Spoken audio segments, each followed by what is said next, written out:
정치권 소식 짚어봅니다. 아침의 맞수 시간입니다. 최병묵 정치평론가, 김상일 전 민주당 부대변인 나오셨습니다. 안녕하세요. 안녕하십니까. 윤석열 대통령 탄핵 심판 선고가 임박해 오면서 여야의 공방도 한층 가열되고 있습니다. 승복 메시지를 놓고도 신경전을 이어가고 있는데요. 어떤 얘기 나왔는지 들어보겠습니다.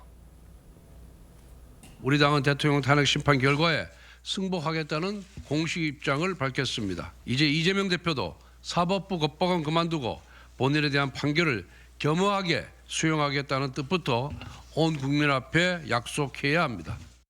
승복을 약속할 진짜 당사자는 윤석열입니다. 자기 살고 김건희 살리자고 이 난리를 만든 당사자 아닙니까? 윤석열의 입으로 승복을 약속할 시간입니다. 결과에 승복하겠다는 말이 그렇게 어려운 말도 아니다라는 생각이 드는데 지금 민주당에서는 공식 입장으로 내지 않고 이재명 대표가 유튜브에서 그런 취재의 말을 했다는 반응을 하고 있어요. 어떻게 보세요? 그렇죠. 아니 이재명 대표가 유튜브에서 얘기한 거는 사실이죠. 예. 그러나 그걸 이제 공식적인 입장으로 봐야 되느냐 말아야 되느냐는 건 해석의 문제라고 저는 보고요. 네. 윤석열 대통령의 경우에도 어제 그 변호인단이 승복 입장을 밝혔습니다. 그렇기 때문에 뭐 승복 가지고서 뭐 이런저런 그 뭐 진정성을 의심한다 하는 거는 저는 정파적인 주장이라고 보고요. 실질적으로는 만약에 탄핵 그 선고가 이루어진다면 예. 뭐 승복을 하느냐 안 하느냐는 문제. 뭐 이거는 아마 무의미해질 가능성도 있다. 왜냐하면 다음 국면으로 바로 넘어가거든요. 예. 인용이 되든 기각이 되든 각하가 되든 간에. 그렇기 때문에 뭐 이 문제는 저는 또 다른 그냥 정치 공방 수준에 머무는 것 아닌가 싶습니다. 뭐 정치적인 공방, 뭐 정파적인 주장 이렇게 말씀을 해주셨는데 지금 국민의힘에서는 어찌됐건 간에 이재명 대표의 그런 유튜브 발언이 다소 좀 부족하다 이렇게 평가를 하고 있는 것 같거든요. 어떻게 보세요? 뭐 상대가 지금 뭐 정치적인 생존과 전국 주도권을 중심으로 메시지를 내는 것이기 때문에 그렇게 얘기할 수 있겠죠. 그래서 그렇게 얘기한다고 해서 근데 또 못 해줄 이유는 없는 겁니다. 왜냐하면 정치는 국민을 보고 해야 하는 거 아니겠습니까? 그래서 상대당을 보고 정치를 하면은 국민과 국가의 미래는 없어지고 자신들의 미래만 남는 거잖아요. 그래서 저는 윤석열 대통령도 의심을 받고 있고 이재명 대표도 의심을 받고 있다면 두 사람 다 국민을 위해서 메시지를 한 번 더 진정성 있게 한 번이 아니라 두 번, 세 번이라도 국민들에게 진정성 있게 내는 것은 마다할 이유가 없다 이런 생각이 듭니다. 네, 지금 뭐 정치권이 승복 문제까지도 정쟁화한다 이런 비판이 나오고 있는데 지금 8년 전에 2017년 박근혜 전 대통령 탄핵 당시와 그때와는 많이 좀 다른 것 같다 이런 얘기가 나오거든요. 왜 그런 겁니까? 그렇죠. 박근혜 대통령의 경우에는 형사재판이 헌재 탄핵 심판과 같이 이루어지지 않았어요. 예. 헌재 탄핵 심판이 끝난 뒤에 그 구속 기소가 되고 뭐 이래서 이제 재판이 시작됐잖아요. 지금 윤석열 대통령의 경우에는 그게 같이 이루어져요. 네. 그러면 헌법재판소법에 보면 그 헌재 심리를 중단할 수 있도록 돼 있어요. 근데 지금 그렇게 하지 않고 그 뭐 내란죄를 뭐 철회했다는 등 이런 논란 속에서 헌재가 굉장히 속도감 있게 여기까지 달려오다가 지금 갑자기 선고 날짜를 못 잡고 있는 거거든요. 뿐만 아니고 그 과정에서 굉장한 불법, 불공정, 심지어는 공수처의 수사권 논란까지 있고 그러다 보니까 윤석열 대통령의 구속, 취소, 석방까지 왔어요, 지금. 그렇기 때문에 박근혜 전 대통령 때 없었던 그런 변수가 윤석열 대통령 때 생기고 바로 그런 문제 때문에 아마 헌재 내부에서도 이런 절차적 불공정, 절차적 불법 뭐 이런 문제를 그 누군가 어느 재판관이 문제 삼고 있는 것 아닌가 하는 관측이 있을 수 있거든요. 예. 저는 그런 문제가 그 이 두 사건의 상당한 차이점을 드러내고 있다고 봅니다. 네, 지금 뭐 헌재 선고 시점 뭐 지켜봐야 될 문제긴 합니다만 네. 민주당에서는 윤석열 대통령이 직접 승복 메시지를 내야 된다 이런 입장이잖아요. 좀 전에도 말씀을 드렸지만 지금 거리에서 진보 보수 진영이 굉장히 극렬하게 대치를 하고 있습니다. 예. 근데 그 수위가 아슬아슬한 언어와 어떤 행동의 양태가 조금씩 조짐으로 나타나고 있는 게 사실이거든요. 그렇다고 한다면 정치 지도자들이 지금 사실은 국민의 이익을 위해서 이렇게 거리로 나와서 싸우는 것이냐? 그렇지 않아요. 물론 이제 전혀 관계가 없다고 할 수는 없지만 이게 정치 지도자들의 생존과 이익을 위해서 지금 이루고 있는 거거든요. 그래서 정치 지도자들이 그 분들에게 우리가 국가의 제도와 절차를 따라서 해결을 할 테니까 국민들께서는 차분히 그 결과를 기다리시고 본인의 생업에 그리고 우리 국가 경제에 어떤 흠결이 생기지 않도록 안정적으로 삶을 유지해 가셔라. 이렇게 이야기하는 게 맞지 않겠습니까? 그런 예. 측면에서 보면 지금은 정치 지도자들의 모습이 지도자답지 못하다. 그리고 정치 지도자답지 못하다면 가장 그 최고의 지도자이신 대통령부터 시작해가지고 메시지를 내시고 그 메시지를 받아서 야당 지도자도 내고 이런 식으로 갔으면 좋겠다 이런 생각이 듭니다. 네, 지금 여야의 막판 장외 여론전도 이어지고 있는데요. 영상으로 먼저 보겠습니다. 대통령 탄핵 심판은 인용이 아니라 각하나 기각입니다.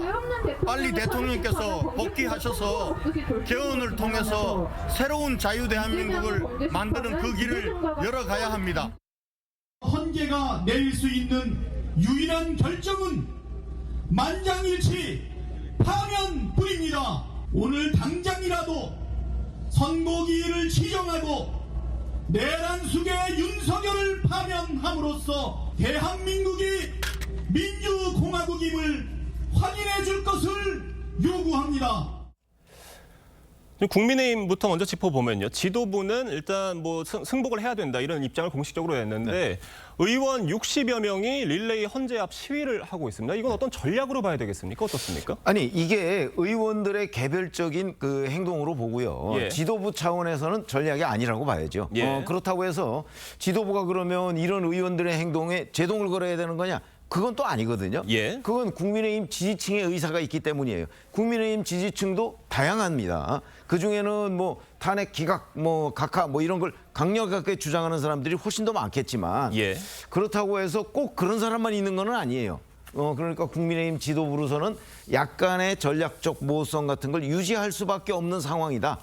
그래서 지금 그 지도부 차원의 전략은 아니지만 의원들이 저런 행동을 하는 데에 대한 제동은 걸지 않고 있는 약간은 모순되는 듯한 행동이지만 예. 어찌 보면 그게 정치 전략상으로 불가피한 측면이 있다고 봅니다. 네, 지금 민주당은 엿새째 도보 행진을 진행을 하고 있는데 당내에서는 장외 투쟁에 대해서 조금은 회의적인 목소리도 나오고 있다고 하는 것 같아요. 분위기 어떻습니까? 그러니까 장외 투쟁의 뭐 자체의 회의적이라기보다는 왜냐하면 예. 장외 투쟁은 지금 보수 진영에서 너무 이게 확대가 되고 있기 때문에 헌재에 너무 부담이 되고 있고 여론이 왜곡되는 거 아니냐 해가지고 그거에 대한 맞대응 성격으로 좀 하고 있는 것 같거든요. 근데 그 방식인 거죠. 방식이 이제 8.3km 정도를 이제 걸어가면서 이제 하는 거잖아요. 예. 그리고 그걸 매일 하는 거잖아요. 그러면 이것이 들어가는 에너지나 시간은 엄청 많고 길잖아요. 그러면은 그 사이에 지역구 활동이나 의정 활동이나 이런 것도 못하고 그리고 체력적인 소모도 엄청 크고 이러니까 이것이 효과 대비 과연 맞는 방식이냐 이것이 이런 어떤 이야기들이 나오는 것은 지금 사실인 것 같습니다. 지금 헌재 선고가 나오지 않고 재판이 좀 길어지면서 이런 여러 가지 지금 파장들이 나오고 있는 상황으로 보이는데 결국 중요한 거는 헌재가 언제 선고를 내리느냐인 것 같습니다. 언제쯤 나올 것으로 예상하세요? 글쎄 뭐 계속해서 예. 원래는 이제 3월 14일 뭐 이게 유력했었죠. 그 예. 3월 14일에 근거라는 거는 노무현 대통령이나 박근혜 대통령 그 탄핵 선고 때 변론 종결 후에 11일 내지 14일 예. 후에 이제 선고가 나왔다 이건데 이미 그 날짜를 훨씬 지나고 오늘로서 한 20일째 정도 됩니다. 예. 자 이렇게 되니까 날짜가 이제 훨씬 지나고 지금부터는 계속 새로운 기록이 이제 쌓이게 되는 건데 그래서 이제 또 이번 주 그러면 뭐 그럼 왜 금요일이냐? 그것도 또 노무현 박근혜 대통령의 경우에 금요일에 나왔거든요. 예. 그래서 계속 금요일 그래서 이번 주 아니면 다음 주 뭐 이렇게 이제 언론에서 예측을 하고 법조계에서도 관측을 하는데 글쎄 뭐 저도 뭐 별다른 근거는 없습니다만 현재 여러 가지의 움직임을 종합해 보면 마은혁 헌법재판관 후보자를 민주당에서 계속 그 하여튼 투입시키자 뭐 이런 주장을 하고 있잖아요. 예. 그런 걸 보면 그 민주당이 주장하는 탄핵 인용 수치 정족수 그게 6명 아닙니까? 예. 그 6명에 미달하는 것 아니냐 저는 그렇게 보고 있기 때문에 그렇다면 그게 충족되지 않는 한 아마 선고 날짜는 잡히지 않는 것 아니냐. 저는 오히려 거기에 무게를 두고 있기 때문에 마은혁 후보자가 임명될 가능성, 조만간 임명될 가능성 저는 없다고 보거든요. 예. 그러면 선고 날짜도 계속해서 뒤로 밀리는 것 아닌가, 4월로 넘어간 것 아닌가 이렇게 봅니다. 그렇다면 말씀해 주신 것처럼 이번 주를 넘길 가능성도 크다고 보시는 이번 건가요? 주뿐만 아니고 다음 주를 넘길 가능성도 크다 이렇게 보는 거죠. 예, 김상일 대변인은 어떠십니까? 저는 이제 변론이 끝났잖아요. 예. 2주가 지났고 뭐 이제 3주가 되는 것인데 3주 정도면 충분히 논의할 시간이 충분하고 그다음에 판결문을 다듬는 시간도 저는 충분할 것이라고 저는 생각을 해요. 그래서 이번 주에는 나오지 않을까 이런 생각을 하는데 그 이유는 헌재가 처음부터 이 대통령의 탄핵 심판은 굉장히 중요하다. 왜? 국가를 빨리 정상화시키지 않으면 국가가 굉장히 예. 힘들어질 수 있잖아요. 그리고 실제 지금 굉장히 우리 국가가 힘든 상황으로 계속 치닫고 있습니다. 특히 경제 분야는 너무너무 위험하다고 다들 이구동성으로 말하고 있어요. 그래서 처음부터 최우선 가장 빠르게 이것을 논의해서 가장 빨리 결론을 내겠다고 천명을 했기 때문에 저는 가능한 빨리 하려는 노력을 할 것이다. 그래서 뭐 불가능한 무언가가 있지 않는 한은 이번 주에 판결을 하지 않을까 이런 생각이 듭니다. 지금 뭐 금요일에 나올 거다 이런 관측도 많이 있는데 사실 이게 금요일 날로 추정을 하는 이유가 지난 탄핵 심판들이 다 금요일에 나왔기 때문에 이번에도 금요일일 것이다 이런 정도인 것 같거든요. 아닙니다. 뭐 그것도 있지만 예. 이제 뭐 설레가 그런 이유가 또 있는 것이죠. 네. 설레가 그런 이유는 이게 탄핵이 인용이 되면 60일 내에 선거를 치르게 돼 있습니다. 예. 그러면 60일을 가능하면 최대로 보장해 주는 게 좋죠. 예. 근데 그런 수요일 날 이제 선거를 치르게 되는데 60일을 감안하면은 목요일이나 금요일을 택해야 이 60일이 가장 최대한 보장이 되는 시간이 되거든요. 예. 그런 이유도 있는 것입니다. 네, 알겠습니다. 다음 소식으로 넘어가 보겠습니다. 미국 행정부가 우리나라를 민감 국가로 지정한 것을 두고도 여야는 내탓 공방을 벌였습니다. 양측 입장 들어보겠습니다. 핵무장을 해야 된다느니 이런 허장성세, 현실성 없는 핵무장론, 북한과 같은 고립 상태가 초래되는 걸 감수하면서 핵무장을 해야 된다고 생각하십니까? 대통령이 탄핵된 상황에서 권한대행까지 탄핵하고 친중 반미 노선의 이재명과 민주당이 국정을 장악한 것이 이번 사태의 가장 큰 원인입니다. 어젯밤에 외교부가 입장문을 냈습니다. 에너지부 연구소에 있는 보안 관련 문제 때문이라는 설명 자료를 냈는데 지금 이 입장이 나오기 전에 이재명 대표가 어떤 여러 가지 다른 문제 때문이라고 한 걸 두고 지금 국민의힘은 지적을 하는 거거든요. 어떻게 보세요? 그러니까 이재명 대표의 주장, 그다음에 국민의힘의 주장 이것도 결국 보면 그 책임을 그 상대당한테 떠넘기는 상태였잖아요. 네. 그러니까 상황을 잘 모르는 상태에서 알아보려고 노력하지도 않고 일단 상대 진영의 책임론을 부각시키는 그야말로 정파적인 주장에 불과하다. 그러니까 사실관계가 아닌 것으로 보인다. 저는 외교부의 설명이 맞는 것으로 보입니다. 우리나라가 과거에도 사실은 이 민감국가로 지정된 적이 있었죠. 그리고 이제 그 이후에 해제가 됐는데 민감국가 지정 이 근거는 원래 이런 보안 문제 등 그 각종 그 어떤 산업정책적인 측면이 많거든요. 예. 그렇기 때문에 그걸 뭐 한국의 핵무장론 뭐 이런 것 때문에 민감국가로 지정했다? 뭐 아마 이 외교가에서도 그런 생각을 하는 사람들이 거의 없을 것이고 이제 사실관계와도 맞지 않는 것으로 보인다. 그렇게 보면 사실은 그 지금 이런 걸 가지고 뭐 정부 여당을 공격한다든가 또는 그 문제를 가지고 이제 여당에서 뭐 야당에 뭘 문제 삼는다든가 하는 거는 그야말로 정쟁에 불과하다고 생각합니다. 김상일 대변인님께서는 외교부 공식 입장 어떻게 보셨습니까?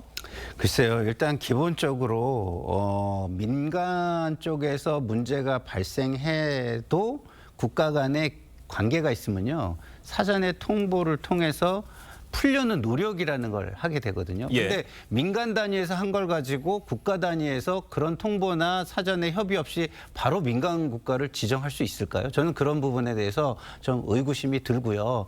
결국에는 국가 대 국가 관계가 흔들리고 있는 것은 맞다라고 생각을 하고 그리고 권영세 비대위원장이 야당이 국정을 장악했다 이런 표현은 전혀 맞지 않는 거예요. 왜냐하면 국정이라는 건 행정부가 하는 겁니다. 의회는 아무리 힘이 힘이 좋아도 견제 내지는 뭐 못하게 하는 정도까지뿐이 할 수가 없어요. 그렇기 때문에 저 말은 맞지 않고 결국 민간국가 지정된 데 대한 책임은 현 정부가 져야 되고 그거에 대한 반성과 성실하게 빠르게 이걸 조사해서 예. 대책을 내놓는 게 저는 맞는 자세라고 생각합니다. 뭐 이재명 대표가 그런데 핵 무장론 이런 이유들이 좀 영향을 미쳤을 것이다. 이렇게 말한 부분에 대해서는 어떻게 보세요? 그거는 알 수 없는데 야당으로서 일단은 뭐 정치적인 공세를 하는 것이죠. 근데 그것도 이유가 될 수는 있는 겁니다. 그래서 가능성을 놓고 공세를 하는 건데 예. 외교적인 문제는 국가의 미래와 직결된 것이니까 뭐 좀 전에 말씀하신 것처럼 좀 더 알아보고 하는 것은 좋기는 좋겠다 이런 생각이 듭니다. 네, 지금 그러나 분명한 건 우리 정부가 핵무장론을 주장한 적은 없습니다. 예. 그렇기 때문에 이재명 대표의 주장이 거의 가짜 뉴스에 가깝다고 봐야 돼요. 네. 지금 이런 상황에서 이재명 대표는 경제 행보에도 공을 들이는 모습을 보이고 있습니다. 당 민생 연석 회의에서 내놓은 전세 계약 10년 보장 법안에 대해 논란이 일니까 이 당 공식 입장도 아니고 개인적으로 바람직하지 않다고 생각한다는 입장을 내놓으면서 직접 진화에 나섰거든요. 이건 어떻게 보셨어요? 근데 당 민생경제회의에서 이 문제를 논의하고 그러기 전에 대표한테 사전에 보고하지 않았을까요? 저는 그렇게 보거든요. 저 과정을 좀 따져봐야 되지만 그래서 논란이 되니까 이제 내 책임 아니다. 나 그런 생각 아니다. 이렇게 얘기를 했는지 모르겠으나 저렇게 중요한 민생 대책을 논의하고 언론에 알리면서 대표한테 사전에 보고 안 왔다는 게 저는 이해가 되지 않습니다. 예. 그 경위를 한번 좀 따져봐야 되는 것이고요. 만약에 보고했는데도 저렇다면 전형적인 치고 빠지기 형태라고 봐야 되겠죠. 그러니까 대표에게 보고가 당연히 들어갔을 것인데 이제 와서 뭔가 모르는 척하는 게 아니냐라는 최병묵 편집장님의 개인적인 추정을 말씀해 주셨는데 어떻게 평가하세요? 그러니까 나타나는 현상을 보면 상대 경쟁하는 진영이나 뭐 이런 쪽에서는 당연히 그렇게 말할 수 있는 부분도 있기 때문에 우리 민주당에서 그런 부분이 계속 반복이 된다면 중도층 공략에 저는 별로 이렇게 좋지 않을 것 같거든요. 그래서 뭐 한두 번이야 그렇게 넘어간다고 해도 계속 그런 것들이 반복이 됐을 때에 중도층의 민주당에 대한 신뢰를 훼손할 수 있기 때문에 이런 부분은 이런 비판은 조금 더 받아들여서 신중하게 좀 더 신중하게 정책 발표도 하고 정치적 메시지도 내면 좋겠다 이런 생각이 듭니다. 네, 지금 윤석열 대통령 구속 취소 이후 속도 조절에 들어갔던 여권 잠룡들도 다시 활동 반경을 넓히는 모양새입니다. 한동훈 전 대표는 종교계를, 안철수 의원은 이명박 전 대통령을, 오세훈 서울시장은 재건축 현장을 찾았는데요. 관련 영상으로 보겠습니다.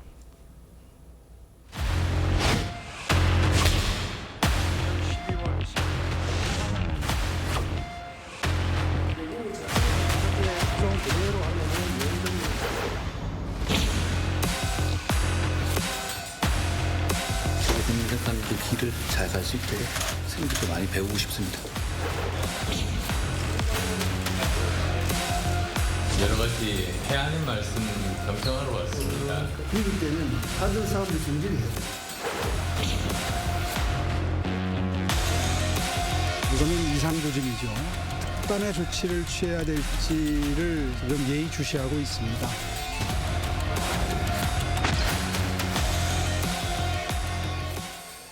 이 탄핵 선고 일자가 나오지 않으면서 여권 잠룡들의 기류도 미묘합니다만 어찌됐건 공개 행보를 이어는 가고 있습니다. 어떻게 보세요? 그렇죠. 아니 저는 뭐 이른바 두 가지 가능성을 다 보고 예. 탄핵, 기각의 가능성, 인용의 가능성 이 두 가지를 다 보고 행동을 할 수밖에 없는 상황이잖아요. 예. 만약에 이제 기각이 되면 대통령이 직무 복귀하니까 지금 저런 활동은 이제 의미는 없어지고 그냥 개별적인 정치 활동으로 남는 거고 그렇지 않고 만약에 인용이 된다면 2달 내에 또 조기 대선을 치러야 되기 때문에 그때부터 시동을 걸으면 좀 늦는 것 아니냐 또 이런 불안감도 있고 아마 그래서 사실상의 대선 행보를 지금 하고 있을 수밖에 없는 환경이 아닌가. 예. 저는 그거를 지금 국민들이 보고 있다고 생각합니다. 김문수 장관과 홍준표 대구시장은 별다른 공개 일정을 갖고 있지 않거든요. 그러니까 이른바 탄핵 반대파들의 행보에 대해서는 어떻게 평가하고 계세요? 그러니까 그 두 분은 그야말로 그 거리의 강경 지지층의 지지를 중심 자기 세력의 중심으로 삼고 있는 거죠. 근데 문제는 그렇게 하면 뭐 경선에서는 유리할 수 있지만 본선에서 유리할 가능성은 없거든요. 그래서 국민의힘 지지자들이 이런 차별화 전략이 본선에는 그리 유리한 전략이 아니라는 걸 좀 깨달으신다면 전략적 투표를 통해서 이런 분들을 좀 배제할 가능성이 있다고 생각하고 그래야 저는 승리의 가능성이 높아진다고 또 생각을 합니다. 네, 오늘 두 분 말씀은 여기까지 듣도록 하겠습니다. 감사합니다.